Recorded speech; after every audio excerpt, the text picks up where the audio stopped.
The old folks called it Whispering Woods. They said it was a place of shadows and secrets, a place where the trees talked, but only in whispers.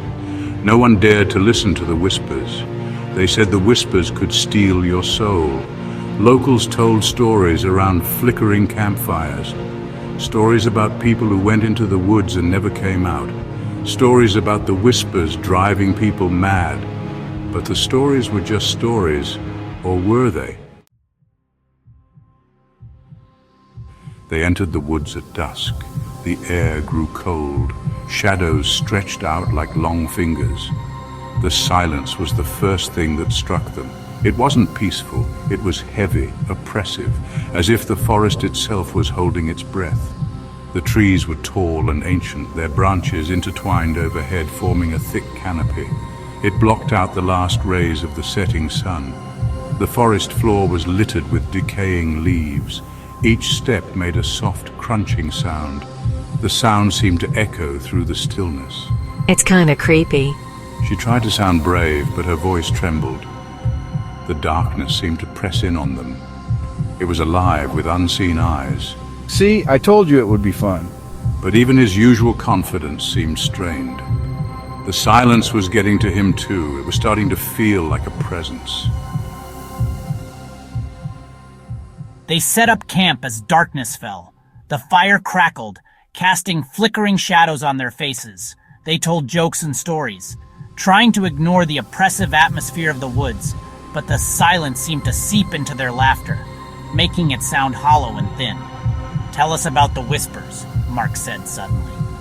He looked around nervously, as if he regretted saying the words. Sarah shivered. "It's just an old legend," she said.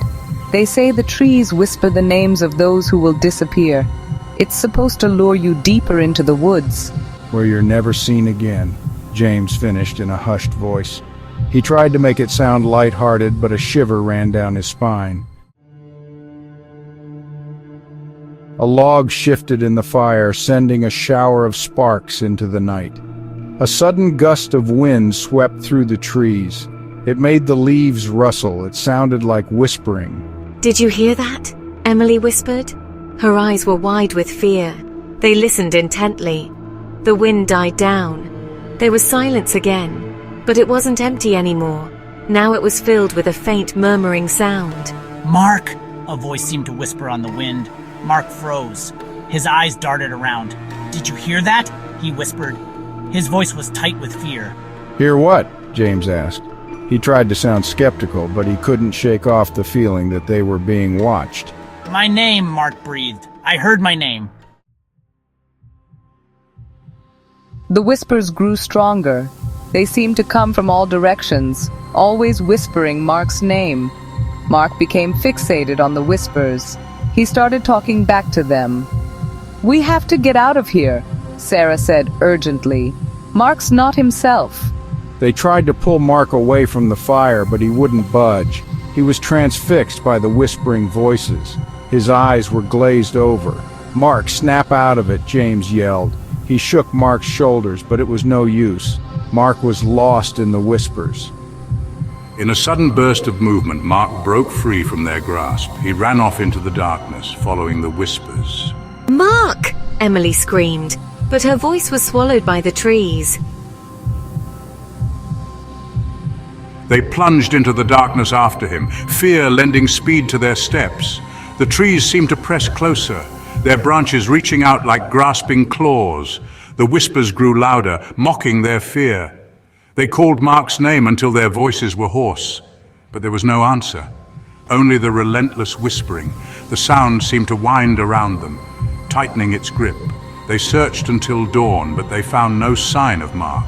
They found no way out. They were lost, trapped in the whispering woods. The whispers are still there. They say if you listen closely on a quiet night, you can hear them, whispering the names of those they have taken, whispering a warning. Beware the whispering woods. What do you think happened in the whispering woods? Let us know in the comments below. If you enjoyed the story, don't forget to like and subscribe for more thrilling tales.